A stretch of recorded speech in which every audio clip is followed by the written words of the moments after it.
Then I will have time to answer questions. This is like free time to answer any questions you have. But of course, if you have questions in the middle that it's making it hard for you to understand what's going on, please ask in the middle of presentation. But why do I want to start talking about who I am? So I think a lot of people have the idea that to be a scientist, you have to have a very specific profile. You have to be that genius, with like messy hair, um, many times white hair, your tongue out. But it's not like that. Well, some scientists are like that. For example, in 40 years, Professor Davi will look like that. But this is not a requirement. You can be a scientist in different age, different gender, different race, everything. But what do I think that we do need to, what is the scientist profile then? Well, I think to be able to do science, we need a few things. So the first one that I believe is you need to be a curious person. Um, you need to have a desire to learn, but also not just a desire. Um, you also have to put effort. So this is the little three things that I think is the package that you should aim for. And also for external inputs, we need to find and have opportunities, like the opportunity, for example, that you all are having to study in the best university of your country. Do not ever take for granted the opportunity to go to a university. A lot of people don't have this opportunity. And finally, uh, we need to be encouraged.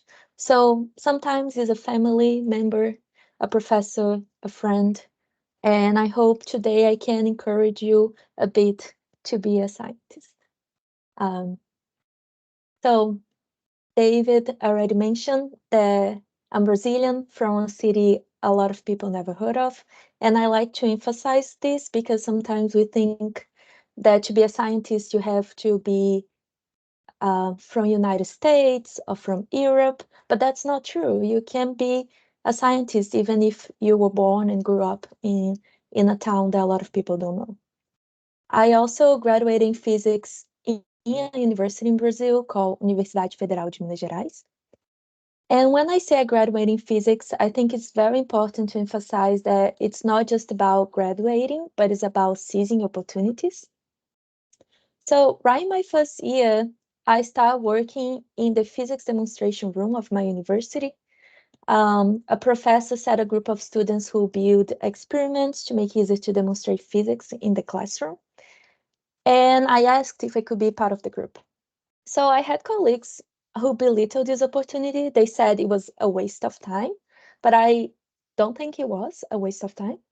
I was in my first year of physics. This was great because what happens when you develop something to explain physics? Well, you're going to learn physics. So I was learning, adding things to my resume, and preparing myself for more opportunities. Then I participated in an exchange program from the Brazilian government called Science Without Borders, which I got a scholarship to study physics at the University of Toronto in Canada for 1 year. And I also got a semester of English classes all for free. And I went to do a parenthesis year. So working in the demonstration room project helped me being selected as a student for the exchange program. So never forget that every opportunity you take is opening a door for you in the future, because the Brazilian government didn't have money to send all the students. So they had to select. And what is the criteria that they use? Well, somebody who's already doing things in the program, people that have good grades, and etc. So never forget that you don't know when there's an opportunity, and you have to be the most prepared one to when the opportunity comes. So I went back to Brazil. I work in the astronomy nucleus of a museum in my hometown, this during my undergrad. And this also made me more prepared to do an undergrad research project at the Astrophysics Laboratory. So, of course, the opportunities that you have in your life will be different from the ones I had. But one thing is sure. So if you do your best, listen to your professors, listen to your colleagues, I'm sure that you're going to find good opportunities in the future. And yeah, so the stellar all the Stellas in the slide, they didn't know that one day she would work at NASA. And the majority of people, they don't know what's coming when they are doing their undergrad. But I was about to graduate, and I knew I wanted a career in science. I wasn't sure of what I could do. And then I learned there was a PhD opportunity at the Catholic University of America, which is the same university Professor David did his PhD. And this university had the possibility of research at NASA. So I communicated with the university, I applied. The professors, they liked my transcript, my CV, and my letters of recommendation. So even though I was from a university that they didn't know about, when they saw my application, they saw diverse experience, internships, academic competition, international program, and mainly I would say they saw my professors from Brazil claiming not that I was a genius, but how determined, the diligent, and how careful and hardworking I was. So besides the exchange program here, all this story in this slide happened in a city that, again, a lot of people don't know about. But because I did what I could with the opportunities that I had people advocating for me for my future. So I think this is something that we have to think about. Like, are we taking the opportunities that appear to us in our reality? Okay, so I applied. I got accepted at Catholic University of America. This is where I completed my master and PhD. And while I was there, I conducted my research at NASA Goddard in the microlensing and artificial intelligence groups. And while I was still a PhD student, I was also invited to be a member of an international collaboration called MOA. And this is because they saw I was doing a good work and they thought it would be nice to make me part of this international project.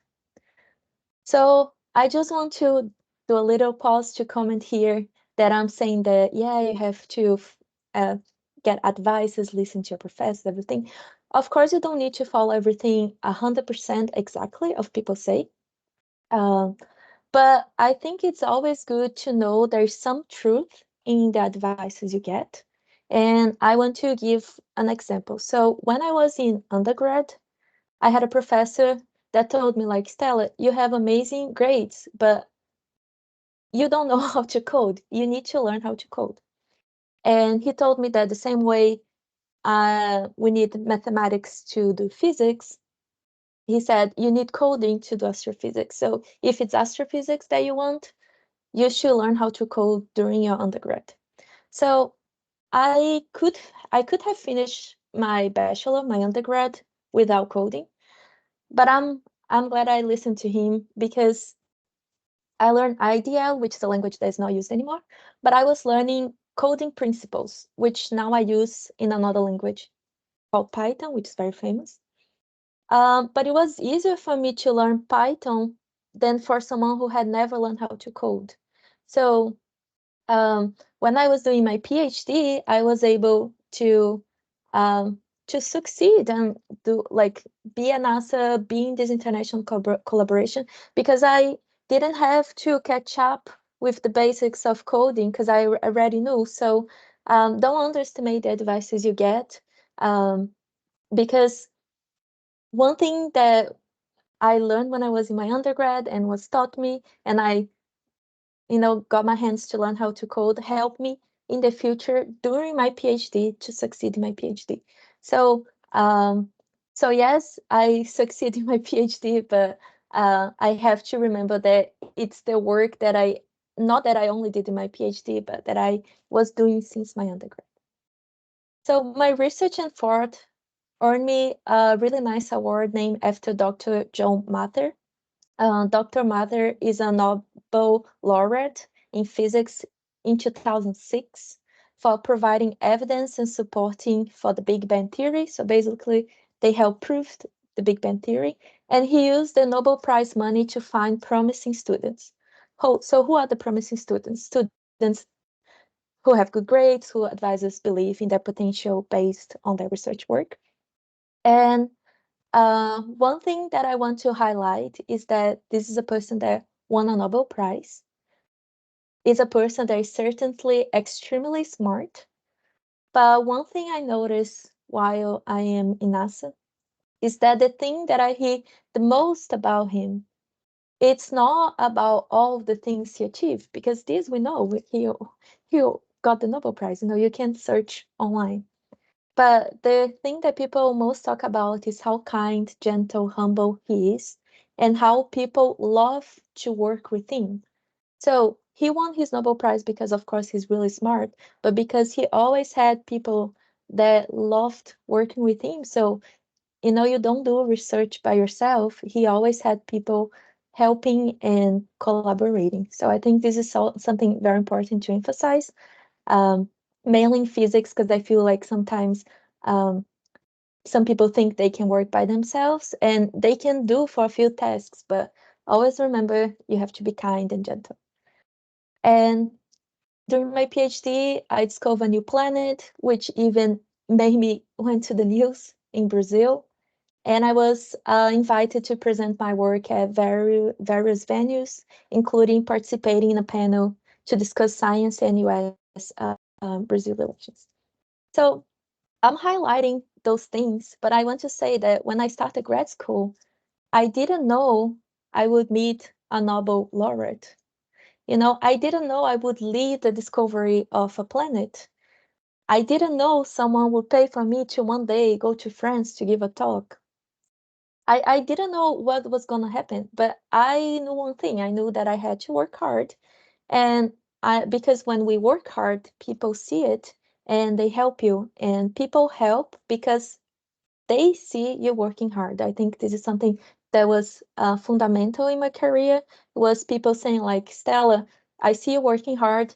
Let me help you with that. So yeah, so I'm a girl from, as I said, from a city in Brazil that a lot of people don't know, but um, I went slowly opening doors.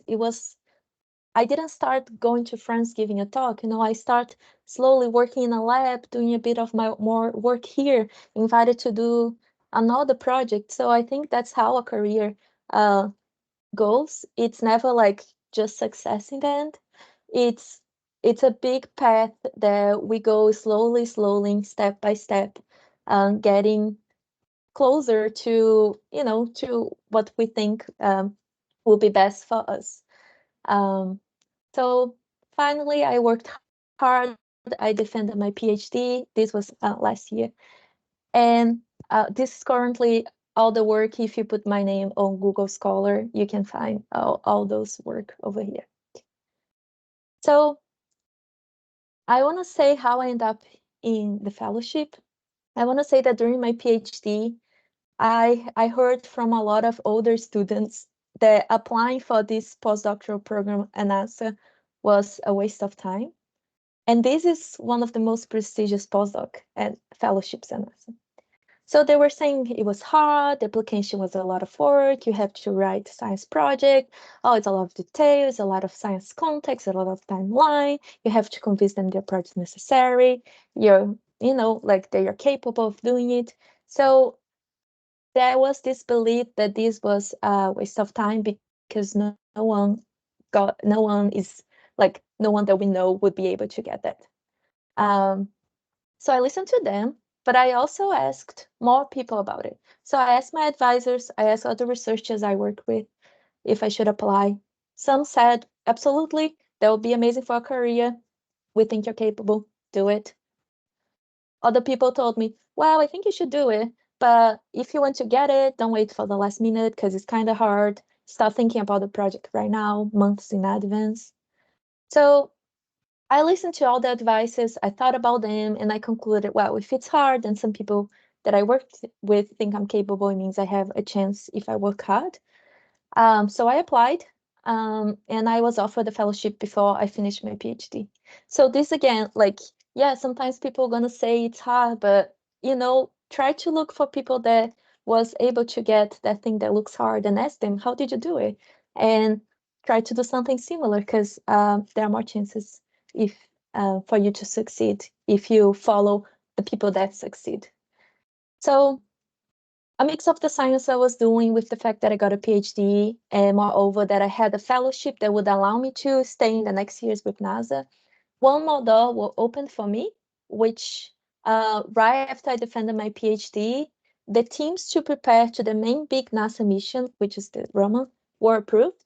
And I am part of the team responsible to prepare the tools to study exoplanets in our galaxy with this new big NASA mission telescope. So this is just to give a context of my story. As I said, nothing was linear. Sometimes, you feel like you're not good enough, but you have to just keep trying, just keep working hard, and doors are going to open for you. But now let's talk about science. I already talked too much about me. So, okay, we all know that our galaxy has hundreds of billions of stars, and data suggests that exoplanets outnumber them. But there are a few methods to detect them. So the most popular method for planet detection is called planetary transit.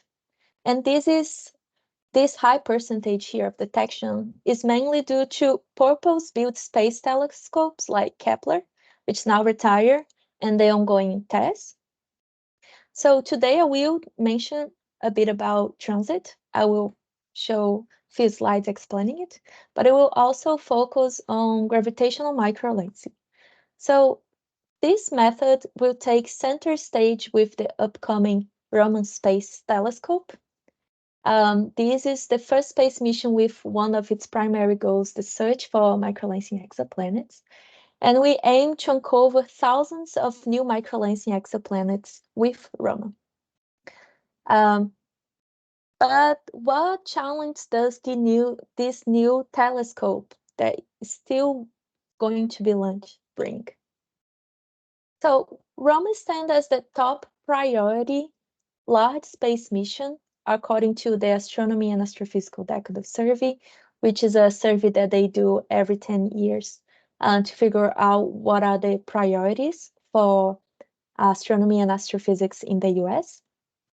And Roma has 200 times the field of view of Hubble's wide field camera with the same quality of image. So no other space telescope has this field of view with the same level of data quality. So this will allow Roman to deliver hundreds of millions of precise light curves. Light curves is when we observe the brightness of a star over the time. And just to put into perspective what this 100 of millions mean. So this infograph showcases the difference in data volume. In blue, we have Roman in 5 years, and in gray, we have Hubble in 30. So in only 5 years, Roman will produce more than 100 times more data than Hubble in 30 years. So this is a lot of data. It's amazing for science for finding rare events. So if you're looking for something rare, you want to have a lot of data. This is amazing for statistical studies because you don't do statistical studies with one or two things. You want to have hundreds, thousands of things. So, but now we have a challenge of mining, processing, and analyzing all the data. So how can we prepare for Roma and guarantee that we can identify microlensing exoplanets? So first, we need to understand gravitational microlensing. So the next slides, it's going to be to explain gravitational microlensing and gravitational microlensing with a planetary signature. So Einstein's theory of general relativity predicts that any object with mass has a gravitational field that bends the path of light. So in the animation, we see the light of a star affected by the gravitational field of an object passing between the source star and the observer. And this gravitational phenomenon creates two images, which many times we don't have the resolution to distinguish these two images because of instrumentation limitation. But we can observe the magnification of the brightness of the star, which is the sum of the brightness of the two images that were created. So the prediction of what would be the magnification of the brightness of the source star on the back, it's called don't worry too much about it. I just want you to think that the X here is time and Y is magnification. So how magnify was the bright? So this we have a theory, we have calculated, and we know how this looks like. But what happens if the lens is not a point, is not a single object that we treat like a point, but they are actually two objects, for example, like a star and its planet. So how do we detect it? I think there's nothing better than explaining with a real example. So I'm gonna explain a bit of the analysis that I reviewed a new planet called MOA 2020 BLG 135 LB. And this is a planet I had the opportunity to lead the discovery. So MOA stands for Microlensing Observations in Astrophysics. This is the international collaboration I mentioned that I'm part of. And we were the first ones to alert that this high magnification event was happening with a purpose-built 1.8 meter telescope that is located in New Zealand. This is how the data looks like. We have data from MOA Red, MOA V, which are the instruments in New Zealand, and we also had data from CFHTI, which is the instrument in Hawaii. So the dashed line here represents the Paczynski curve that I mentioned in the previous slides. And this will mean if the single lens was, if the lens that is creating effect was a single object. So it will be described by three parameters: the peak time, when it was the brightest, the impact parameter U0, so this just means how aligned the lens is with the source star, and the Einstein crossing time, which is this TE, that is the time taken for the source star. So if we're observing here, so it's the time that takes for the source star to cross the lens Einstein radius as seen by the observer. So you can imagine the source is moving here and crossing this plane. So T is the time that it crosses this circle here. So please pay attention on what is this Einstein radius, because we're gonna mention it later. It's a very important thing, and it's basically the heart of the microlensing event. So I want you to note that there was an anomaly in the Paczynski curve, so it doesn't fit the single lens model. And this anomaly was explained by a model considering the lens to be binary. So it means it was not just one object, there was a star and a planet. And so in this case, we found there was a star and a planet. So we had a few more parameters: mass ratio, the project separation, S, so here. And because the source is not a point object, we had to consider the size of the source, which gives this other parameter called T star. And finally, we also consider parameter called alpha, which is the angle between the source trajectory and the binary lens axis. So we have many parameters, but how do we find, because I'm saying like, yeah, we explain using these parameters, but how do we find the solution that explains this data? So what we do is we have to explore multiple solutions. It means we have to test different values for each of these parameters and see what combination of values for each of these parameters produce something that would explain this light curve. So how do we do that? I'm not going to test millions of solutions calculating in a piece of paper, right? I'm not going to say like, what if this is, I don't know, day 9041, this is 1.0, this is blah, blah, blah. Oh, it doesn't look like. Maybe, what if I test these values? So we are smart, and we are lucky also because we already have computer to help us. So that's what we do. We use the computer to help us. So first, we do something called grid search. So this is a very simplistic visualization of it. I put here 2 parameters, but you have to think it's going to be all the parameters I mentioned. And I put here a small interval, but of course you have way more mass ratios, way more separations here. But this is just for visualization. So we have a grid. So grid is this. And we search in this grid what combination of parameters will give the best solution. Even if it's not the super correct answer, it's the best solution because we want to use this as an initial condition. So we could make the grid really thin, but it will be very computationally consuming. So we use this just to find local of potential generate solutions. So basically saying, oh, the answer is somewhere over here. So yeah, so we use a lot of coding and computer to make sure that we can find the correct answer. So we need to know the physics because we need to know the formulas, we need to understand the physics behind, but we also need a lot of computer to help us. Then when we find the region that we want, we do something called Markov chain Monte Carlo that a lot of people hear as MCMC. And this method sample the distribution. So you already know more or less when you wanted to start and start looking for the solution in this area.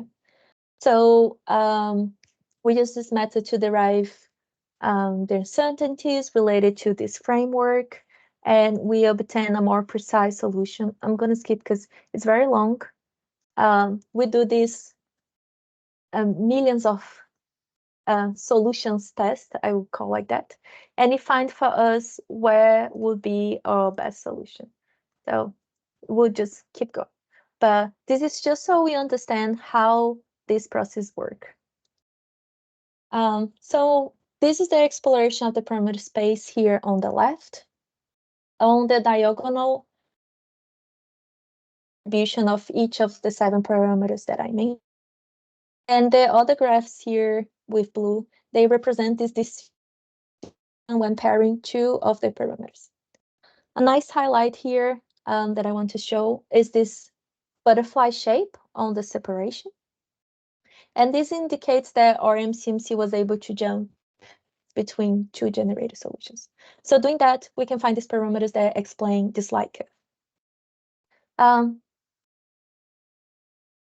Okay, so what do we do with those parameters that I say that explain? Because I'm talking about this, but what does this really mean? What do we really want to get?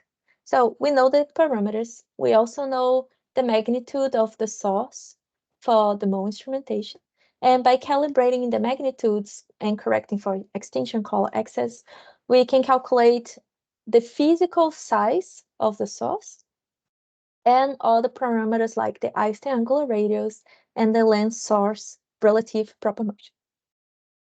So we still don't know the mass of the planet or the mass of the host star. And this is because we only knew Q, which is the mass ratio. We also don't know the distance the lens is from us. So the lens is the host star with a planet, right? So we have this equation, which is for the Einstein angular radius. And this provides a mass-distance relationship for the lens system. But we still need one more information to separate these variables, let's say like this. Because we have one variable for 2 variables, we need one more information, one more equation or something to separate them. So we use a galactic model, and I will say a bit more about it, to obtain separate this information. So this galactic model consider the star density in the galactic bulge and also the distribution of stars' velocity. In the future, we can observe the lens by itself, but this is a follow-up observation that is only possible in a few years. So we combine the fitting parameters with the derived source and lens properties, which was basically just calculations. And then we implement a galactic model and we find some results. So the most common way to estimate the lens system properties using a prior that holds that all stars have equal probability of hosting a planet. Follow-up observations made with high angular resolution actually indicate that this type of assumption that all stars have equal probability, it's underestimate the mass of the host star. So this also agrees with some studies that propose that the planet occurrence, it's not equal for all stars, but it increases with stellar masses. So because of that, we also decided to estimate the properties, assuming that the hosting probability scales in proportion to the stellar mass. So more massive star, more likely to host the planet. And this led to us discovering that the planet has a mass 20 times larger than the mass of the Earth. The host star was about half of the mass of the sun, and the distance that the lens system, the planet and this host star is from us, it's about 8 kiloparsecs. So we found a planet that is a Neptune class planet with mass ratio 10 to the power of -4. And this is also one of the farthest planets that were discovered so far. And this planet also qualifies for a sample that is the state of art sample nowadays for microlens. So, okay, so now we know the whole process to report that we discover a planet by following all the steps that I did. And I just want to make a parenthesis to emphasize that to discover a planet, I didn't just look in a telescope, right? We had to know physics, we had to know mathematics, and we had to know how to code. So uh, it would be impossible for us to do this without using a computer because we use the computer to apply the physics and the math that we know. So I just want to emphasize this. I think it's very important. So we know the general picture, but besides the complexity that I already shown, there are more points to be considered when finding microlensing exoplanets. So I mentioned that ROM will be the next telescope. ROM is currently being assembled, and nowadays ground-based wide-field telescopes, they are the ones responsible for looking for microlensing discoveries. Microlens events are rare. They are not periodic and fitting a binary lens model or planetary. Microlensing model to millions of light curves is very complex, time-consuming, and requires a lot of computational power. So I just want to ask something for the students. What do you think is the probability of seeing a microlensing event if you see a random star in the sky? So if you're looking for a random star in the sky, what do you think is the probability? Anyone wants to guess or put in the chat what is their guess? I think I'm having problem with communication. It is slow a little bit between you are asking. So probably you off your camera and ask again your and do again your question, please. Yes, sorry, I didn't realize it was having some connection problem, so I will ask again. Um, if you look to a random star in the sky, what do you think is the probability that you will see a microlensing event?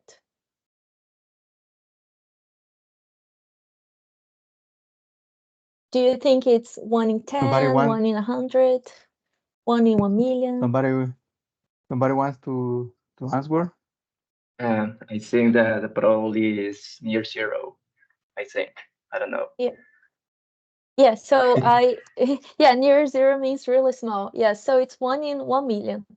So when I was saying that we have these wide field telescopes, it's because we have to look to millions of stars at the same time to make sure that we can see one microlensing planet, one microlensing event. So even if we see a microlensing event, it doesn't mean it's a binary. But how do we check the data of like million stars at the same time? So we need the computer. So that's the point of this part here that I think, I don't know if it was very clear. So what the current approaches do, they try to find anything that is magnified, and then they do a single lens fitting. And this is because doing the binary lens fitting is very complicated. So they only do one single lens fitting, which is good for detecting a single lens event, but this approach can make us miss multiple lenses events. But multiple lenses events are usually what we're looking for if we're searching for a planet, right? Because we're looking for the star and the planet. And also, not all the planetary microlens events look like a small perturbation like that. They can look like that. So this is another example of a planetary event. So how do we do with millions of light curves? How do we find for that? So we think that neural networks can be an alternative tool for that, because we can train the neural network with examples of planetary events. Once trained neural networks are fast, they can deal with the rarity of the phenomenon, how rare they are, and they are already a tool for light curves. So just a pause. I just want to define 3 terms here that I think they are sometimes mistakenly used as synonyms, but they are in fact subsets of each other. So the first one is artificial intelligence, which is any machine that can mimic human intelligence. Then it's machine learning, a type of AI that can learn and improve their accuracy without being explicitly programmed. And neural networks, which is a type of machine learning that uses a collection of connected artificial neurons to learn from given data. So all the recent AI we are hearing in the news, like ChatGPT or image generator, they are actually neural networks. And the name neural networks is just because they are loosely inspired by biological neurons. Okay, so just making clear that we know what are the 3 terms. Going back to the science. In 2021, we published a work in which we apply convolutional neural networks to identify transiting exoplanets in test full-frame image light curve. Quick review of the most popular method. So this is the most popular method for planet detection. It's more popular than microlensing. So this is called planetary transit. We have planet passes in front of its host star, and it blocks part of the light that is coming from the star. And the subtle change in the star brightness indicates us the presence of a planet transiting in front of the star. So the planet is passing in front of it, and we can identify there is something there. So in our work, we use the light curves alone. So that's how light curves look like in practice. So this, you can see the bucket here. And we didn't extract any any features, extra features. We use just the flux, just the brightness. And we also knew some examples of confirmed planets. So we had 100 of examples of confirmed planets.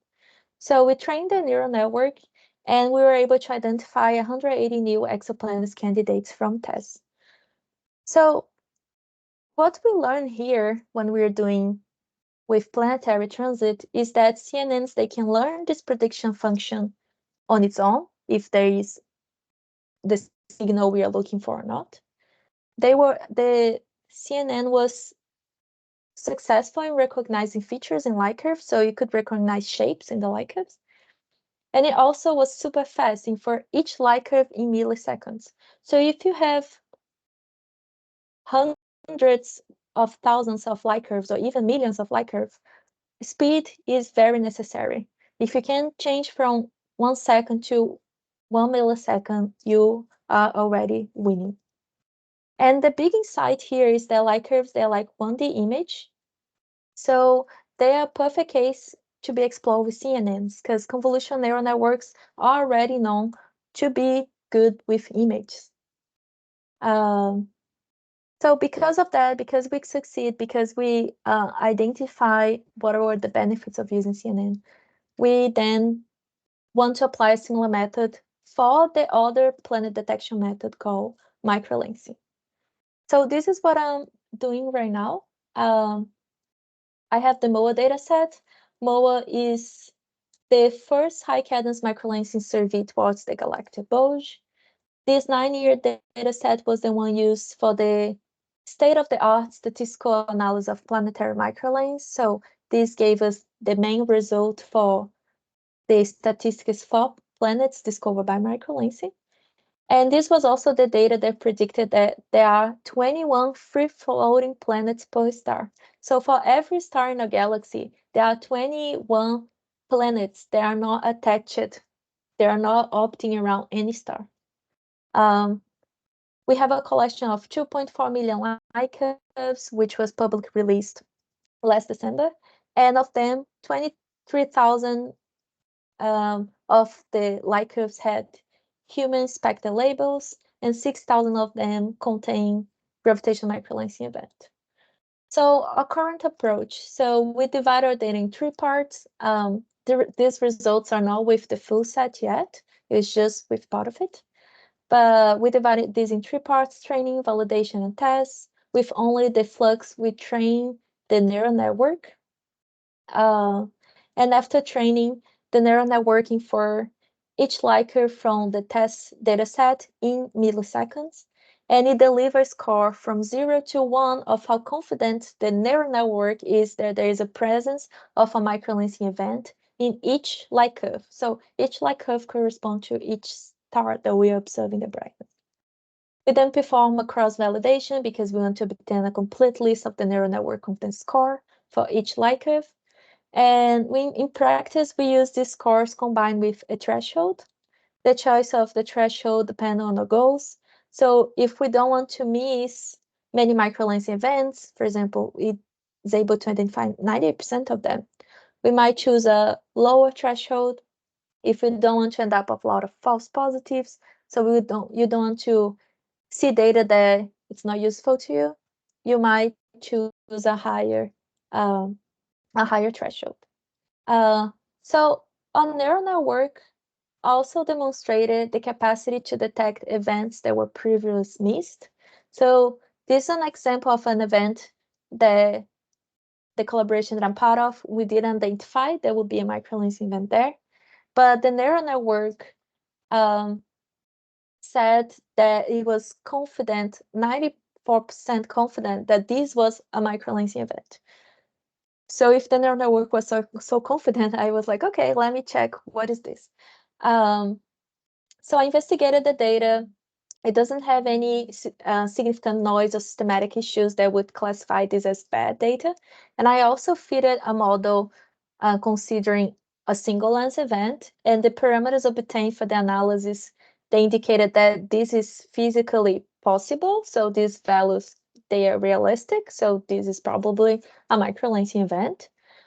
And I want to emphasize here that this is super cool. Neural network find things that we missed. And I think machine learning is super cool, and I understand if other people also think machine learning is super cool. But one thing that is important to highlight is that if I didn't know physics, if I didn't know microlensing, if I didn't know how to evaluate the physical solutions here, I would think, oh, the machine learning maybe classify wrong, or did it classify right or wrong? You need to have the knowledge to evaluate the results. Also, even to have the original labels to train the neural network, somebody knew the physics behind. So I think machine learning has a great potential, but we have to remember it's a tool. It's not the only thing that we should know. We should know, if we want to be a physicist, we should know physics. But that's what we're doing. We want to improve this neural network. We want to get it more precise. We want to find events that it was not capable of. And we want to train, I'm saying that I use it for the MOA. I use it for this telescope, but we want to implement this for Raman, which is the new telescope that is coming. So just to conclude, this graph shows planet mass here versus distance from the host star. So you can see the Earth here, you can see Mars here, you can see Venus here. So this is how far you can see Jupiter, Saturn, and other planets.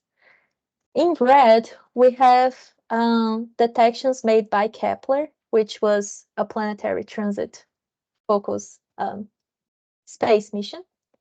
And in blue is what we are expecting for Roman to find. So we expect Roman to complete the exoplanet discoveries by other methods by providing the most comprehensive fundamental data on how common planets are at a broad range of optical separations.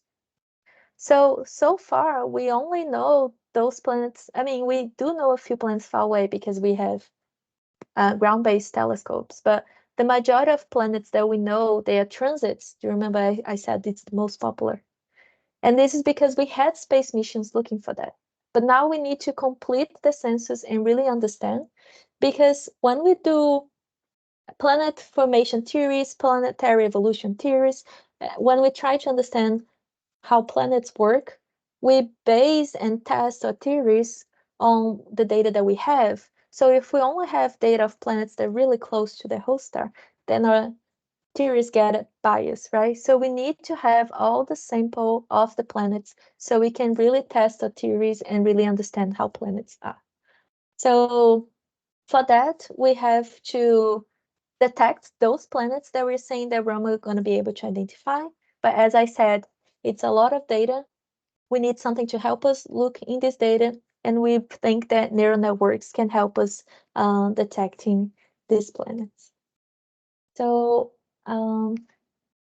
that was the mainly things I wanted to talk about, and I'm very happy to have questions and discuss things with you. Thanks, Estela. We will clap right now, but we cannot hear. But thanks a lot. Thank you.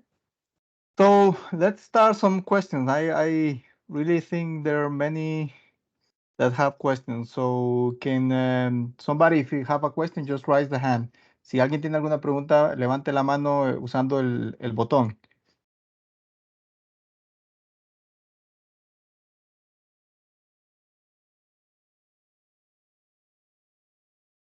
Isaías, dígame.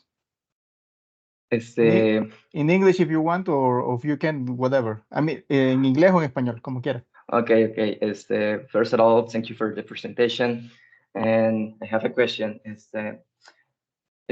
How to determine the mass of any planets, or the new telescope Roma, as you said, can we determine the atmospheres or any of these exoplanets? Yeah, so this is a really good question. So, for example, the example that I show of the planet that I discovered, we estimated the mass of the planet combining a galactic model. So this is a standard approach. And what happens with ground-based telescopes nowadays is that once we observe a microlensing event, we propose to Hubble and Keck, which are observatories that has a higher quality, to observe the lens when it moves away, because the lens in the source star are aligned, and eventually they get not aligned anymore, so we can observe them separate. So then we observe the lens, the star that is the lens. We estimate the mass, and because the physics of microlensing give us the mass ratio, we can then, if we know the mass of the star and we know the mass ratio, and mass ratio is just the mass of the planet over the mass of the star, then we can obtain the mass of the planet. With Roman, we're gonna have an advantage with that because Roman has a really high quality image. So instead of us observing a microlensing event and asking for Hubble or Keck and now JWST to observe it, Roman will be already observing high quality. So many times they will have the data before the event, after the event, and they will automatically be able to give us the mass of the planet because they will have a separate information, which is the mass of the star at the same time. So that's how Roman will be really good. And you ask about the atmosphere. So this is a really good question because this is a debate in when we talk about exoplanets, nowadays we are only able to observe atmosphere of planets that are near to us. So usually from the detection method of the transit that we saw that was a little deep. That's how usually atmosphere is studied. If the planet is really, really far, I don't think we're gonna be able to study the atmosphere of the planet, at least not with the technology that we have right now. But we can study of the planets that are closer to us. So then we try to, extrapolate um, and then try to figure out what would happen to planets that are far away. But yeah, we are still limited in these atmosphere studies. That's a really good question. Yeah, I really like it. I have a question about the source. You say that you calculate the mass. How you calculate the mass if it's a lonely star? If it's a lonely star? Yeah. Oh, by the brightness. So Okay. basically, it's using the traditional. You check how bright it is and the color, and then you do estimation. It's a mix of color and brightness estimation. Yeah. Yeah, So just watching the those type. formulas. Yeah, exactly. Those formulas Mm-hmm. that we saw in the orange book and Mm-hmm. yeah. The Carol? Yeah. Okay. Somebody else have a question?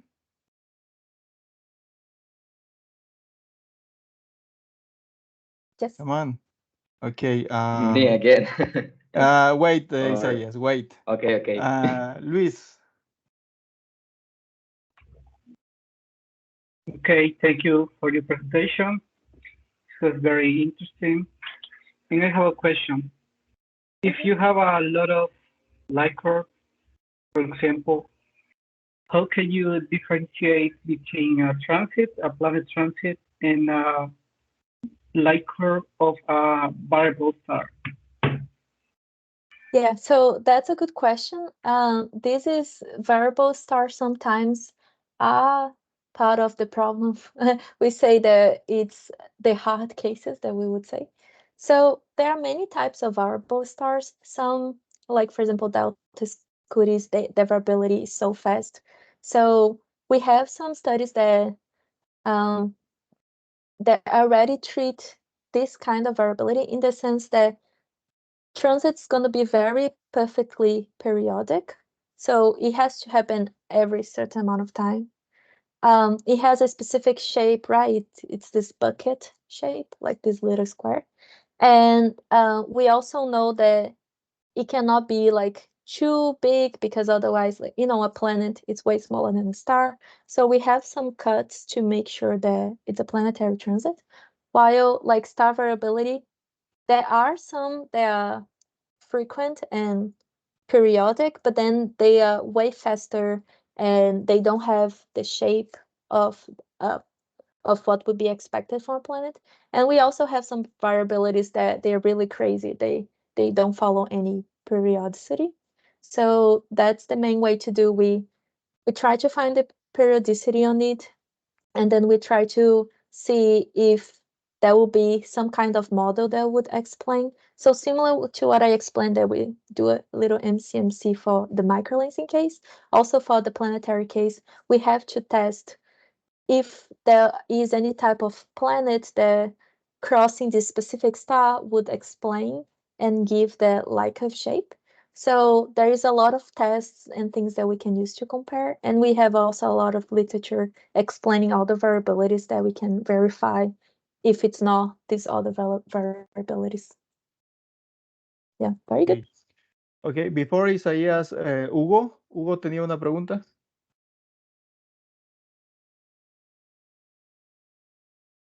Sí, Hugo, hable. Good afternoon. Good afternoon, Professor. What were the biggest difficulties you encountered in the development of this research? Sorry, can you repeat the end again? I Dígala think we en, broke my en internet. español, Hugo, por favor, que no escuché yo ¿Cuáles también bien. fueron las mayores dificultades que se encontró en el desarrollo de esta investigación? What was your, I Dif- don't say worst or the biggest difficulty that you found in this research? In any of my research? I think in this specific, like a Markov lensing. Oh, okay. So I think one thing that is very hard is that sometimes we don't have enough labels, I would say. So this is actually the next step from what I'm doing right now. We're doing a lot of also synthetic data. So we are creating data because sometimes the neural network wouldn't see an example that we wanted it to have learned. So they would just give a wrong answer. So I think the hardest thing is to have a sample to train the neural network that really represents our data. But this is something that we do combining actually a lot of people from different fields. So this is like there's a lot of people from a telescope called LSST, which is a big telescope, ground-based telescope in Chile. They have models for different variabilities in stars. And this is a kind of data that we want to use this to create synthetic data for our own data set to make sure that the neural network is learning all these examples. And I think we like to say that the neural network is like a student. If you don't teach them good enough, there's no way they're gonna learn how to do it. So if you're not teaching them how to solve this problem correct, giving enough examples of how to solve the problem, they're not gonna know how to solve it, right? So we have to guarantee that we are having all this huge data set with a lot of variations. So I think that's the challenge. Because sometimes we think that machine learning is just like, oh, give me the data set, I'm gonna train, it's gonna give me something. But sometimes the larger part of the work is not to train, it's to make sure that we have the right data set with the right examples, with everything that we wanted to learn to be learned. So I think that's the hardest part, I would say. I will translate a little bit. Básicamente está diciendo que lo más difícil es tener datos que ya tengan etiqueta. ¿Qué quiere decir con esto? Que sepamos, datos que sepamos exactamente qué son. ¿Por qué? Porque nosotros podemos encontrar cualquier cosa en el universo,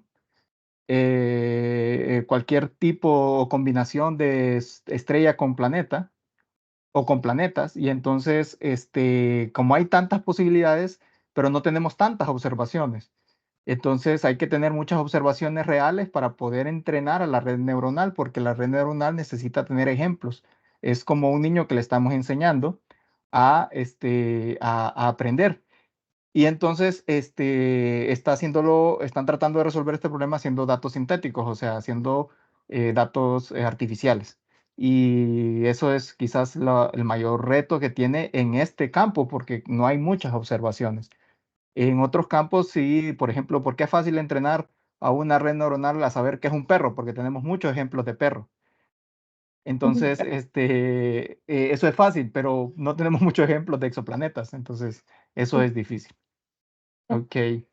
Maybe, David, you want to give an example that if you were training your neural network to learn what is an animal and what is a human, and then you just show like dogs, horses, cats, and then you ask the neural network with a snake. You show a picture of a snake and say, is this a human or an animal as not a human?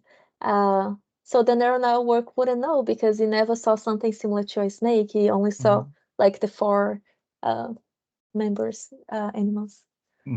Da el ejemplo la profesora, la doctora Estela, que si yo solamente le pongo perros, gatitos, mascotas, por ejemplo, y no le muestro nunca un reptil o una cobra o una culebra, y yo después, si no le mostré una culebra antes, él no va a saber que es una culebra, entonces no lo va a identificar, no va a saber qué es la culebra, no va a saber, por ejemplo, si le estoy preguntando a la red neuronal si es un humano o es un animal, si yo nunca le mostré una culebra u otro animal que nunca le había mostrado a la red neuronal, entonces no va a poder identificarlo. Entonces necesitamos tener, ellos le llaman labels, etiquetas. Etiquetas es datos que estén bien etiquetados, que sepamos exactamente qué son y que estemos seguros de lo que son. Okay, let's move again to Isaías. Okay, my other question is how much of code do we need to know to work on exoplanets? Because I'm really interested on work in exoplanets. Yes. Yeah, so that's a good question. I think the first start is you have to make sure that you know how to read tables in the computer. That's the first thing. A lot of data, it's this gigantic text file with numbers. So you have to make sure you know how to read them. I think that's the first thing you have to try if you don't know yet. If you know how to do it, then you can start trying to do all some functions to try to um, call one function here that do that and do conditions like if this happened, my code would do that or do this other thing. Um, and then slowly you can get a bit more complicated. You can try to make a script that fit data to another thing. And then eventually you can also be able to do like I feel like, for example, if you want to do machine learning in the future, if you know how to use functions, how to write a basic code, you're gonna be already good for that. You just have to keep studying. But for now, I feel like you learn how to read a table, learn how to make a plot, and learn how to do small functions that do these small tasks for you. And then you're gonna learn also with the demands. So depending on the task that you need to do, you'll be able to do it. I think that's it. Maybe Okay. Devi wants to say something, Professor Devi. Yeah, that's the starting point, and then the thing is to be in a project. I mean, like I have a project that you start with the small stuff, really simple stuff, and then you get complex and complex and more complex, every time. Because eventually, I remember Stella starting with 2 lines of code in Python, Yes. and then eventually you have hundreds of lines of code. And then just practice is really a lot of practice, but practice most of the time we are a little bit lazy, to be honest, and we need some how to say some motivation. So motivation can be a work in a class, or a project in research. So that's the Yeah. thing. I agree with David.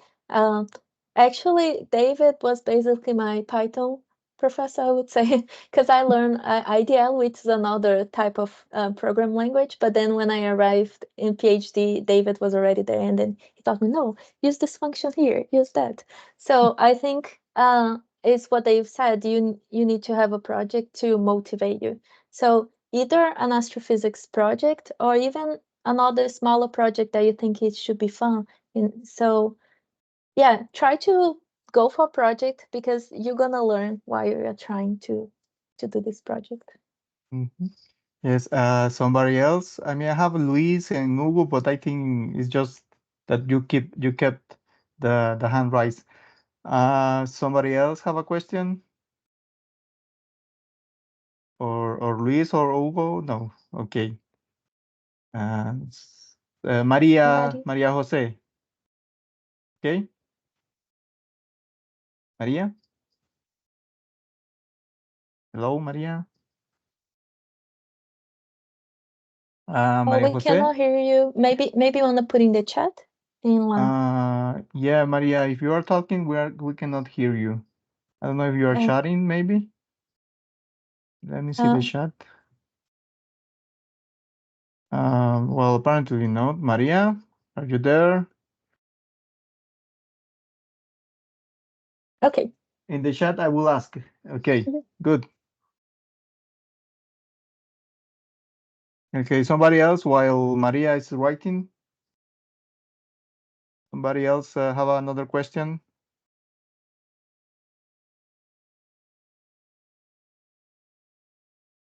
And feel free also to ask about career. It doesn't have Mm-hmm. to be also just about physics. Exoplanet, yeah. Yeah. It can be about how to get grad in a grad program, how to get in the Mhm. postdoctoral program, uh, anything.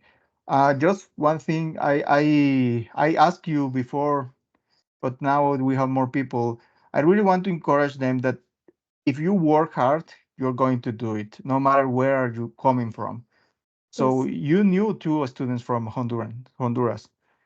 And I mean, it doesn't mean that every Honduran student is the same, but just to say that you met two people that were from this small country in Central Yes. America, and how you think they did. Oh, they did great. So one of the Honduran, his Professor David, you Mhm. see, he was successful. He defended his PhD. He's professor in the best university of Honduras. And the other Honduran person I know, it's a good friend of mine, Dr. Scarlett. So she finished her PhD, and she also did a postdoc at NASA. Not the same NASA that work because there are many sites, but she was at NASA Ames in California.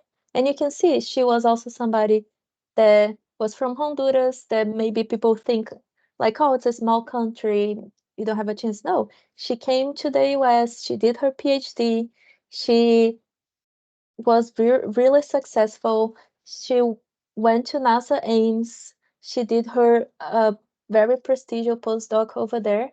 And I think we really have to remember that we can do it if we work hard. Because sometimes we think like, oh, we are from this country that people don't know, or from the city that people don't know, or we compare. I remember me and David, we used to complain that we would arrive at NASA to do research, and some students there, they did like internship at NASA in high school, Mhm. So, but it doesn't mean that the doors wouldn't, they were not going to open for us. Like people understand context. They understand Mhm. that you're doing the best in the scenario that you were. So if Professor David says like, oh, this student was really good, was really interested in my class, did a good job, they're gonna believe because they know you are doing the best where you were. So I think that's something that we have to think about. Mhm. Okay, Maria Yeah. is ready with the question. It says, Roman telescope will divide the sky in sectors like TESS did in 26 sectors, or the Kepler that pointed just one patch to the sky. How is going to work, Nancy Roman? I think is Yes. going to divide the Yeah. whole sky, or how is? Yes. So that's a really good question. Rome is gonna be launched in a bit more than 2 years. So we still don't have very defined exactly how long it's gonna be pointing for each part of the sky. It's not gonna be like TESS, because TESS really wanted to map all the sky around us. And the reason for that it's because since TESS was looking for planetary transits specifically, and transits are easier to identify when they're near us, it's better to do a 360 and see everything that's closer to us. But TESS, for example, cannot see really far away, so you didn't find planets that far from us. Roman, it has a different goal. So Rome is not gonna be going around at least in the first 5 years. It's mainly gonna look for the galactic bulge, which is the area that we have more stars, that is more dense. And there are some discussions that it might stay a bit more high latitude or low latitude or more in the middle, but it's gonna be, there is I would say a more fixed range. And the other difference, because the wide field, TESS was not very wide field, so it has to go changing. Roma has a really gigantic wide field, so it's observing a lot of things at the same time. So one thing that TESS was doing like this, Roma is just observing all of it. So so it is slightly different. That will be officially released eventually exactly the positions there will be, because it has three main surveys. But you can think it's a more general, it's observing more things at the same time, and it's going to be more or less more stable. I hope it answered. Yeah. Oh, Dave, I cannot hear you. I think you're muted. Oh, sorry. Somebody else have a question? No. Okay. If there is no more questions, Hugo is starting. Yeah, we really appreciate your time.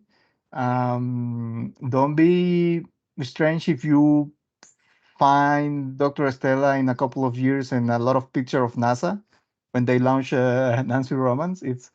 I'm pretty sure you will be there. I know her and she's really good working, hard working, and collaborating with others. She's really good also. So that's a really important advice. If people think that you're going to work alone, that's completely false. You really need to work in groups with more people. Okay, I have two questions more. Germán. Hi, I have one question. And what are the principal challenges that astronomers are facing in exoplanet discovery today? You and your experience, in your own experience.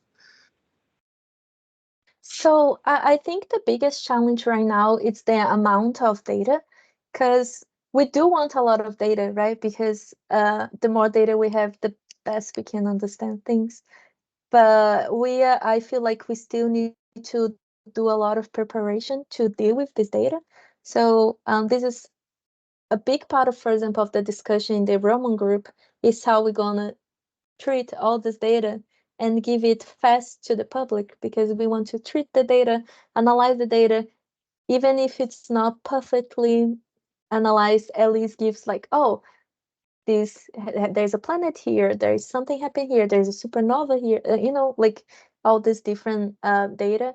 So how do we do this in a way that our computers can do it? Because when we think it's also expensive, right, because of the computer, so we have to do a method that is fast, that doesn't use too much computer power. We also have a challenge that we want to distribute the data for more people as possible, because different than other telescopes that the data is proprietary for a bit, we want Raman data to be in the public in 48 hours. So as soon as observed, we download, we treat the data, we give back to the community. So I think the challenge is how can we do all of these, do science, give it to the public, make it reach all the community, all the small universities with that amount of data, with limited computer power and etc. So I think that's the amount of data is the big challenge right now. That's why you are using trying to use computers and neural networks, machine learning, and things that can do it really fast. And you want to be also in the same line of the time, because now everything is fast. Everything has to be fast. So you have to be also like that in data. Ibelice has a question. Ibelice? Thank you. Obrigada, Estela. Oh, Muito obrigada. She speaks Portuguese. She speaks Portuguese. She's studying Portugal. Yeah, I see. Boa Wow. palestra. Muito obrigada. I would like to know if people here in Honduras can do research with Roman data. Is it available? And how we can do research, especially our students of master and bachelors. Thank you. So this is a really good question. So Rome is going to be launching 2026, but as soon as the data start to be available, so it's going to be launching in 2026, but then it has like 6 months of adjustment in the sky and everything. But as soon as they start to have the observations and they already have everything aligned, like everything working well, the data should be available in 48 hours. At least that's what we're working right now to make sure that when time comes, we will gonna be able to provide that. So we'll be on the internet. You can access the data, you can download. Also, there is a project that we are trying to do something slightly different.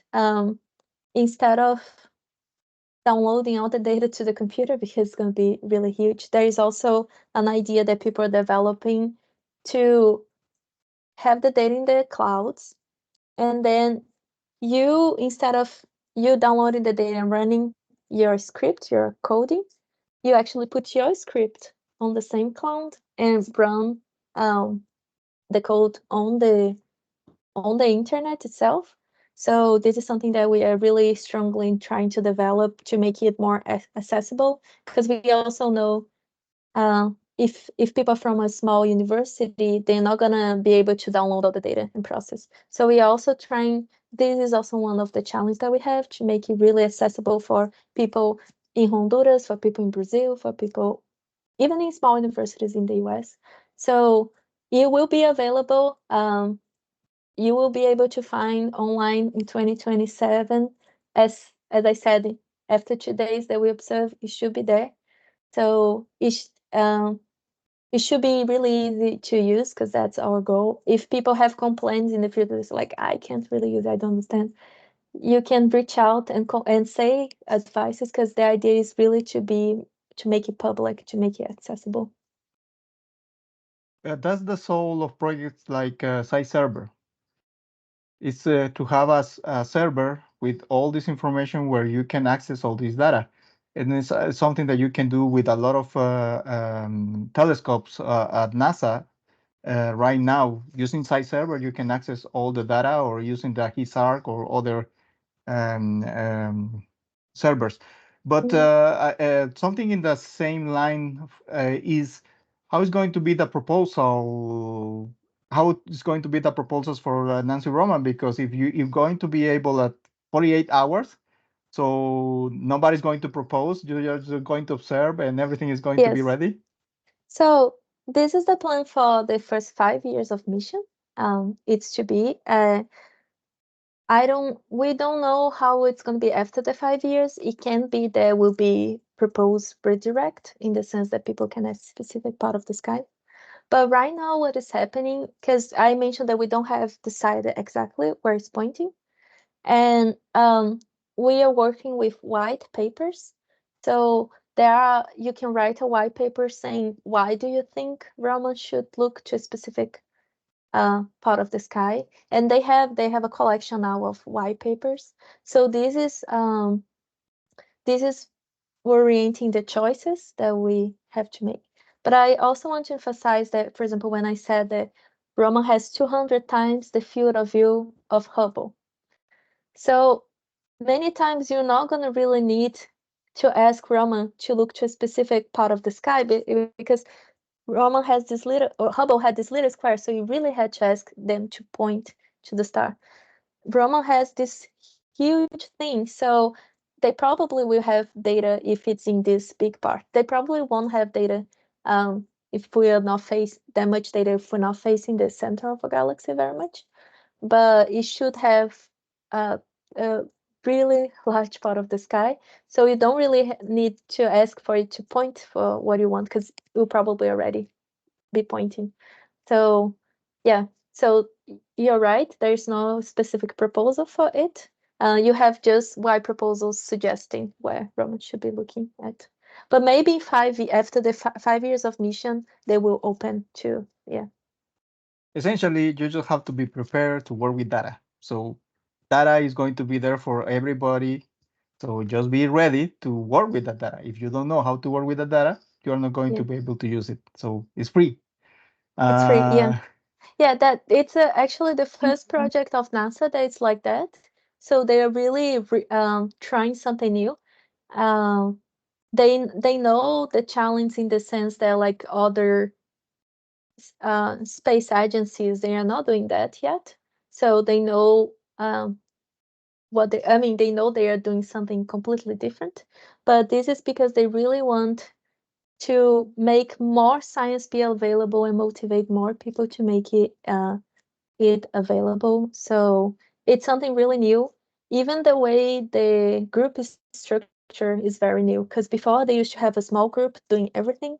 Now they have teams for every aspect.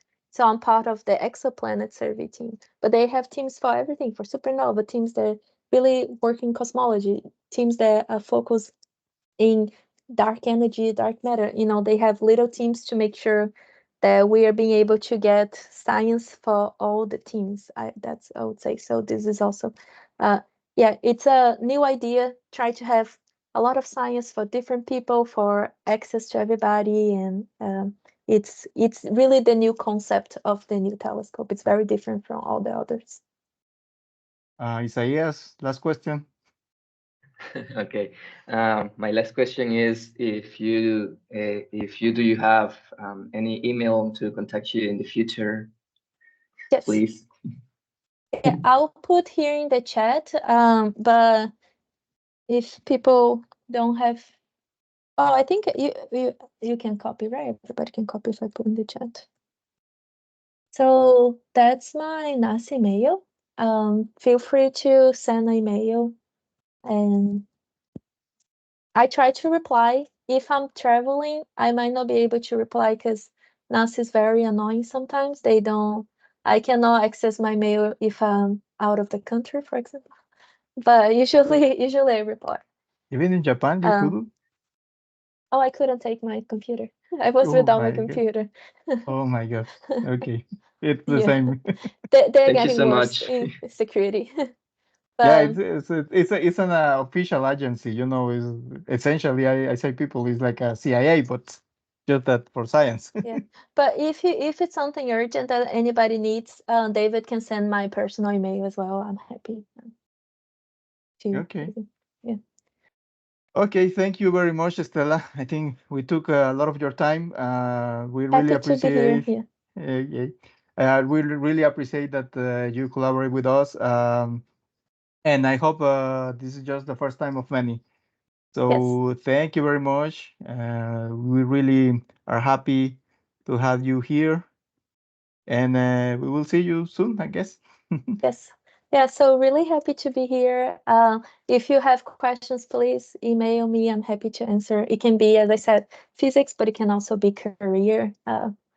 I do think, if an international person goes abroad, it means they are really hardworking. Once a person told me that they're like, look, if the person's already here, it's because they really want that. They're working hard for that. So if you do want to do physics abroad, continue working hard. Try to find opportunities, even in the university that David and I did a PhD. Go for it. I think don't let people think it's not for you. Really do your best and try to do what you want to. And work hard. That's the most important part. I think Estela is really talented person, but without work, is nothing. So I think it's more work than talent. yeah, exactly. Okay. Thank you very much. Thanks everybody to came to our colloquium. So goodbye, and then see you next time. Muchas gracias. Obrigado. Bye bye. Obrigada. Bye bye. Thank you. Thank you. Bye bye. Muchas gracias.